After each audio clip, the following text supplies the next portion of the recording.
Hi brace Lord. யோசியா ராஜா நடத்திய பஸ்கா எப்படி தனித்துவமானதாக இருந்தது தெரியுமா?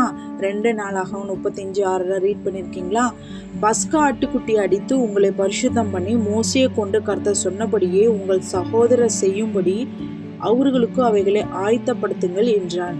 அப்படின்னா நம்முடைய பிதா அவருடைய குமாரனாகிய இயேசு கிறிஸ்துவ இந்த பூமியில நமக்காக பாவ நிவாரண பலியாக கொடுக்கறதுக்கு முன்ன ஜனங்கள் எல்லாருமே அவருடைய பாவங்களுக்காக குற்றமற்ற ஒரு ஆட்டுக்குட்டியே அறுத்து எகிப்திலிருந்து விடுதலை பெற்ற நாளை நினைவுபடுத்தி அவர்கள் எல்லாருமே அவர்களை பரிசுத்தப்படுத்தி கொண்டு பிதாவுடைய சடங்குகளை செய்வாங்க.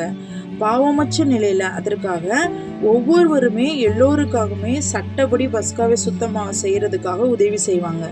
பிதா மோசைக்கு கொடுத்த கட்டளைகளின் படியெல்லாம் செய்வாங்க. எந்த விதையுமே மீறாதபடிக்கு அந்த பஸ்காவை செலிப்ரேட் பண்ணுவாங்க.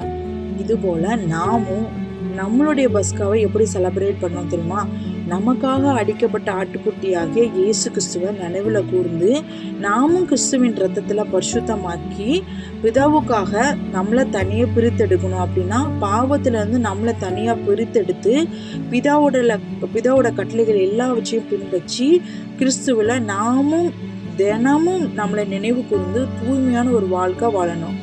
இப்படிதான் நம்மளுடைய பஸ்காவை செலிப்ரேட் பண்ணணும். அப்படி செலிப்ரேட் பண்ணோம்னா நம்மளுடைய பிதா எப்படி நம்ம ஆதி காலத்துல இருந்த ஜனங்களோட பாவங்களை பஸ்கா செலிப்ரேட் பண்ணதுக்கு அப்புறம் அவங்களோட பாவங்களை மன்னித்து அவங்களை ஆசீர்வதிச்சாங்களோ அதே போல நம்மளுடைய பாவங்களை மன்னித்து நம்மளையும் ஆசீர்வதிப்பார். ஆமென். அல்லேலூயா.